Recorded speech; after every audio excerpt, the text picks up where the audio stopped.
नमस्ते, हम रुचि आबि चुकल छी अपन चैनल मिथिला कल्चर पर। आई हम लऽ के एलहुँ हैं आई जे पाबनि है जुड़शीतल के लऽ कऽ। सबसे पहले अहाँ सब गोटे के जुड़शीतल पाबनि के बहुत बहुत शुभकामना। तो चलू जानै छी मिथिलाक परंपरागत पाबनि जुड़शीतल कोन कारण से मनायल जाइत अछि और एके की महत्व छै मिथिला में। तो चलू जानै छी मिथिलाक पाबनि जुड़शीतल के बारे में। भारतीय पाबनि तिहार के वैज्ञानिक चिंतन के प्रत्यक्ष करे वाला मिथिलाक लोक पर्व जुड़शीतल 15 अप्रैल के अछि। शुक्र दिन सतुआइन पाबनि अछि। 14 अप्रैल के मनायल जा रहल अछि। एहि बेर शुक्र दिन सतुआइन पाबनि 14 अप्रैल के मनायल जा रहल अछि। पाबनि मनेनिहार परिवारक चूल्हा के आइ लॉकडाउन रहत। पूरा मिथिलांचल के ई हाल देखबा के लेल भेटैया।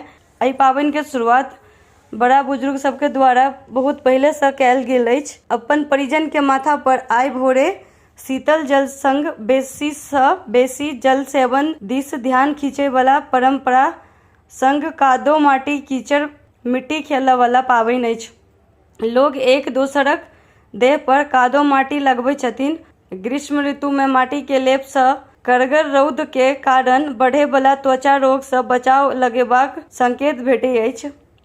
मिथिला में जते भी लोग छथिन हुनकर सबके घर में आइ के दिन चूल्हा नहीं जरैया। पाबनि के एक दिन पहले यानी कि सतुआइन के रात में बड़ी भात के प्रसाद इस देवता के जे कुल देवी हो छथिन हुनका भोग लगा कर लोग ग्रहण करे छथिन। जतेक लोग छथिन से अपन घर में बड़ी भात ज्यादा के बनबै छथिन। अगला दिन ज्यादा के बनायल जाइ छै। अगला दिन खाना नहीं बनै छै घर में। ई पूरा मैथिल के घर में ना परंपरा होइ छै। एहि के कारण एकरा बसिया पाबनि सेहो कहल जाइए। चूल्हा पर दही समार बसिया बड़ी भात चढ़ेबाक परंपरा अछि। जल संचित करबाक भेटै अछि संकेत।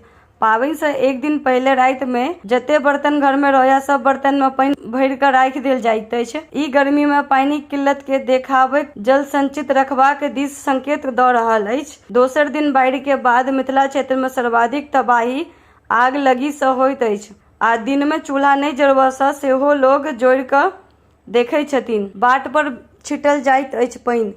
बहिन सब बाट पर पानि पटा भाइक आगमन के शीतल करै छथिन। ई एहि मौसम में गर्दा धूल से बचबाक माध्यम बनैत अछि। बहुते ठाम आइयो जुड़शीतल से प्रारंभ बाट पर सेहो छिटल जाइत अछि पानि। बहिन सब बाट पर पानि पटा भाइक आगमन के बाट शीतल करै छथिन। ई एहि मौसम में गर्दा धूल से बचबाक माध्यम बनै छथि। गाछ वृक्ष में पानि देबाक परंपरा जुड़शीतल में छोट गाछ से लऽ कऽ बड़का वृक्ष धरि में पानि देनाइ आ निरस प्राणवायु ऑक्सीजन प्रदान करे वाला तुलसी के गाछ पर पनिसल्ला देबाक चलन अछि। ई बदलैत मौसम में वनस्पति संरक्षण के दिन सेहो ध्यान खींचैत अछि। तो यह जानकारी छलै अपन सबके मिथिला संस्कृति में जे परंपरा सदियों से चलि रहल है तेकरा आई के जनरेशन में विज्ञान के जनरेशन से जे भेटल किछु शब्द से बतेलहुँ हैं। वैज्ञानिक क्षेत्र में भी एकर बहुत महत्व छै। यह जानकारी देवा के लेल हम आई आयल छलहुँ हैं। अहाँ सबके हमर जानकारी बढ़िया लागल तो हमर चैनल के सब्सक्राइब करब, लाइक करब, शेयर जरूर करब। जय मिथिला, जय मैथिल।